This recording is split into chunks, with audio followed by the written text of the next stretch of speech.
And Des Oldham is a Forest blogger. Des, very good evening to you. And Jamie Allen, Southampton fan and blogger for Saints Score as well. Jamie, good evening to you as well. Thank you. Good evening. I mean, Jamie, I'll start with you, if I may. Last chance saloon, really, isn't this one for Southampton? I mean, if you had to lose to Forest, you're 9 points behind them, and that it's sort of good night. Yeah, it can't. If I'm not being honest, guys, it's not good if we don't win. I genuinely think we are down if we don't get anything from Forest. So losing the reverse fixture back in January we thought that game was massive. If now going back to this away game, it's even bigger. So really, tell us more about it. I mean, that was a 1-0 victory, obviously, for Forest, but somehow you've done nothing, but you've sort of kept yourself in touch, as is the case with everybody that's down there. But it's been a horror story, hasn't it? Yeah, the three managers this season. I can't remember the last time Southampton had that. It's been a mess throughout the club. Like, not even the players, the board, everyone's leaving, everyone's jumping ship. But I don't know, maybe it's good for a big reset in the summer if we do go down. Well, you say everyone's leaving. So what's the state of play with everything then, as far as the board's concerned and everybody there? What's going to happen to Southampton Football Club when you go down? A massive overhaul that's what the owners are saying. I think when they were at Brentford, that sort of stuff, they did a similar thing and they came back, and look at them now. So hopefully we could do something similar to that. But if I'm honest, I'm not really too sure, because the people that have been at our club for years and years are all leaving, and it's just a very scary time to be a Saints fan. But who knows, we could come back fighting, maybe going for that Europe spots one like we did do before.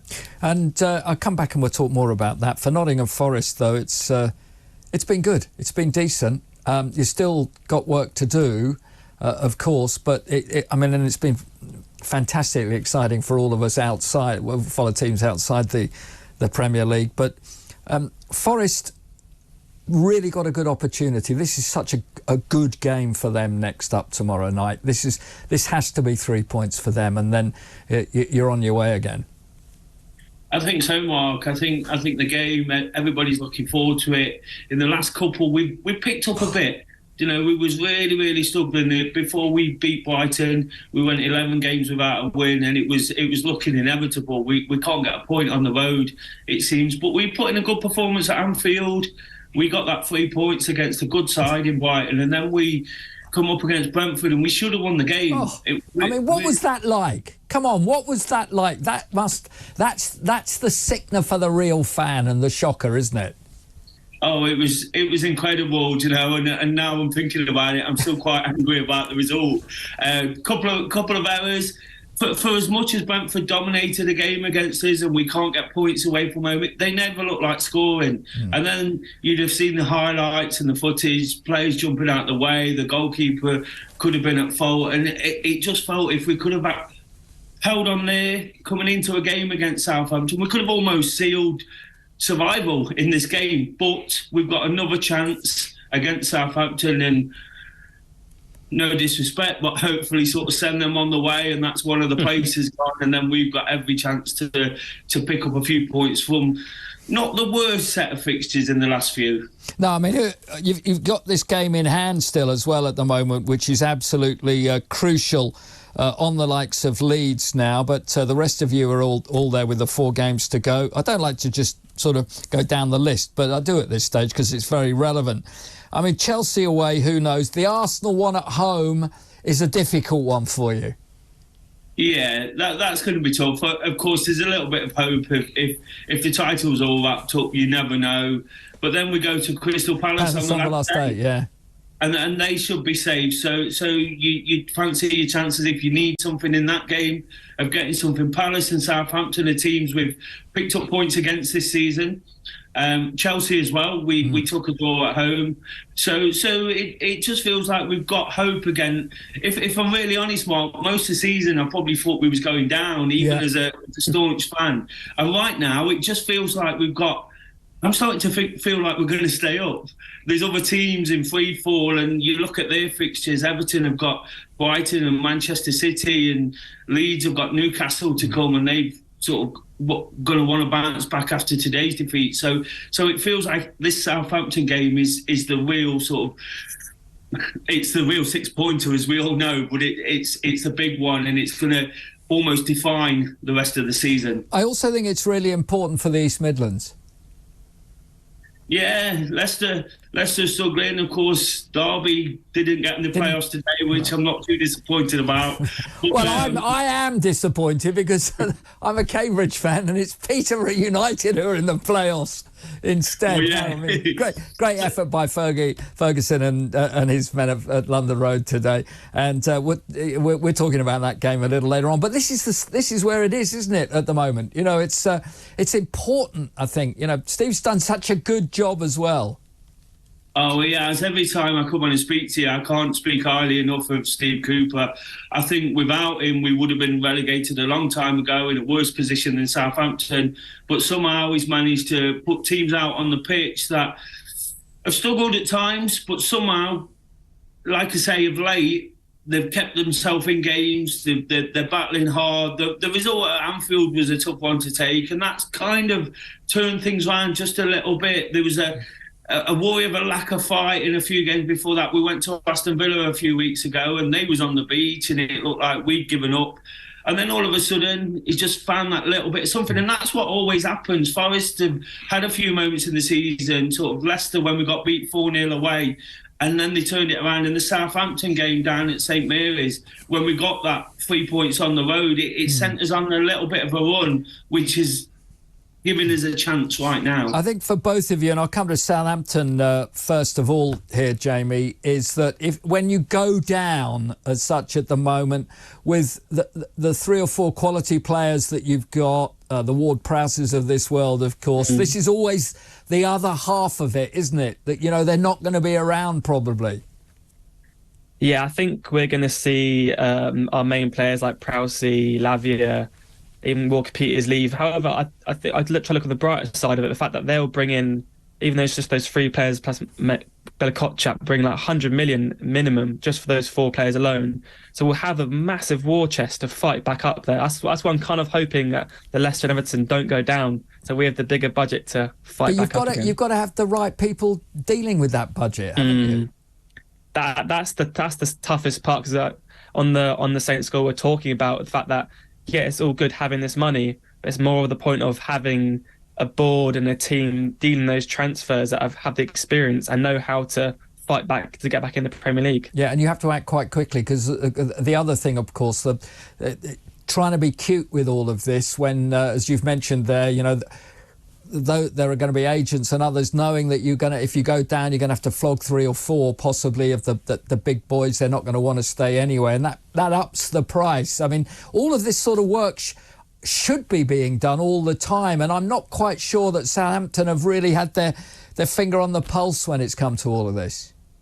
Well, I think it's tough because when we had the first summer transfer, we brought in like 11 plus players, but we only brought in 1 player with Premier League experience, and that was Ainsley Maitland-Niles. And the only experience he's really got is a relegation.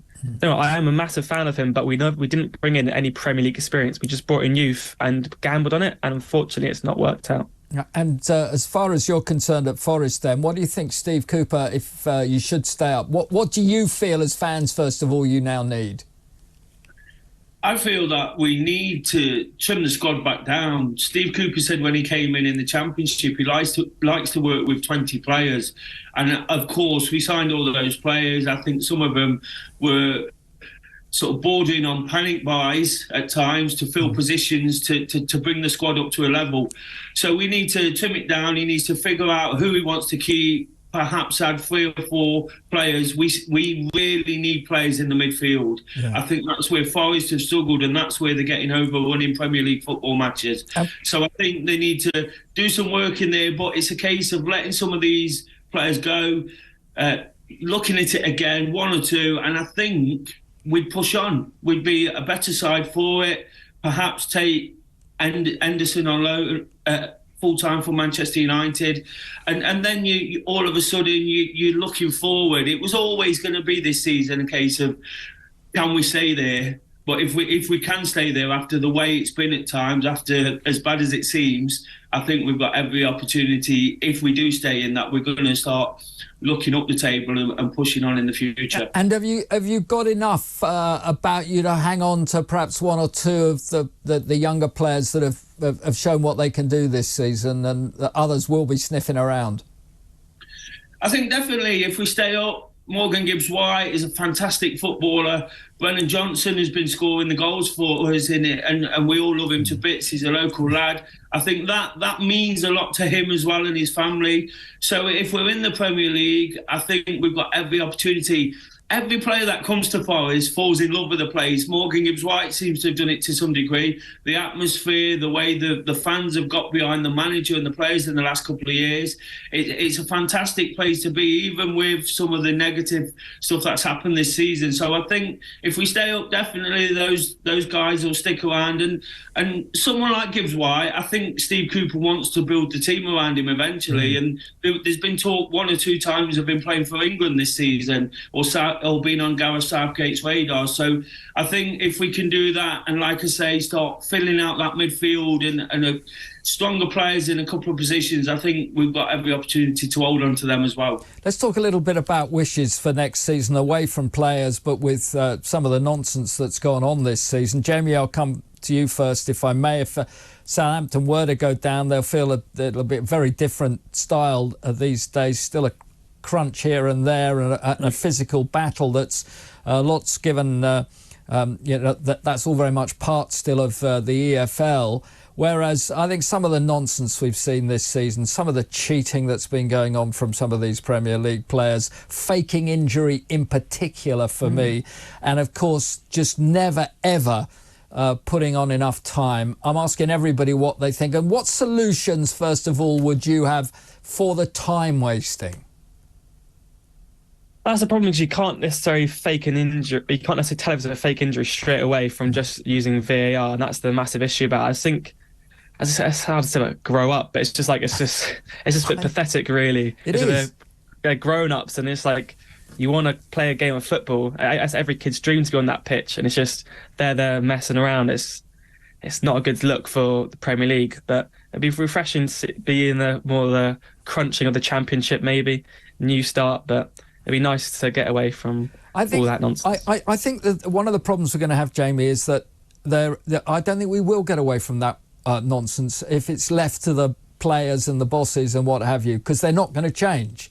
We see that week in, week out. I'm asking everybody who watches this game full time and is very much part of their clubs, what do you think of the clock idea of bringing in a clock that stops on on these big moments, so that at least they have to play nearer to 90 minutes than the 53 average we've got at the moment? I think it'd be a good idea to do that in like a pre-season tournament, get the idea of see how it goes. But I think if anything, it kind of has advantages for the winners rather than the losers of the game, because they can then see how much time's left, and that's why it's not shown on the big screens extra time, for example, because it does have that advantage for the other team. But it's a very tough thing to crack down on, but it'd be interesting to see how it goes. Des, what do you think? I think we need to go back to the World Cup. At the start of the World Cup, they were sticking up 8, 9, 10, 12, 15 minutes injury time, and we was all a bit shocked by it. But I think that's the only way you get around the issue. It's so frustrating watching Premier League games from the sort of 20th minute sometimes. Players are time wasting. I watched a Newcastle game a couple of weeks ago. There were 4 minutes put up, and there was actually 37 seconds played in 4 minutes injury time. And it's so frustrating when you're watching it. And I think, like I say, they did it in the World Cup. There was no real explanation to why they were doing it, but it seemed to be happening quite a lot. And I think until Premier League referees sort of adapt that mentality and think, I'm gonna stop the clock, I'm gonna add as much as it takes, I think it's just going to keep happening, isn't it? Until you sort of punish the behaviour in the sense that you put 14 minutes injury time up, and if somebody scores in the 12th minute, teams are going to stop doing it, aren't they? And I think that's a solution around it. But like Jamie says, it's a real tough one. You just want to see the players sort of showcasing their ability. I noticed having watched Championship football for 23 years, how quick the Premier League was. I walked out exhausted in the first couple of games, just watching. And it's amazing. It's fantastic. So when players are sort of not showcasing that, it's frustrating as well, and it just needs to be nipped in the bud a little bit, doesn't it? Yeah, both of you make some terrific points, Des and Jamie. Thank you very much indeed for being with us on the Sunday Night Club, and best of luck to both sides tomorrow night. That game is live on Talk Sport. You won't want to miss that if you're anything to do with Southampton Forest or others around the drop zone at the moment.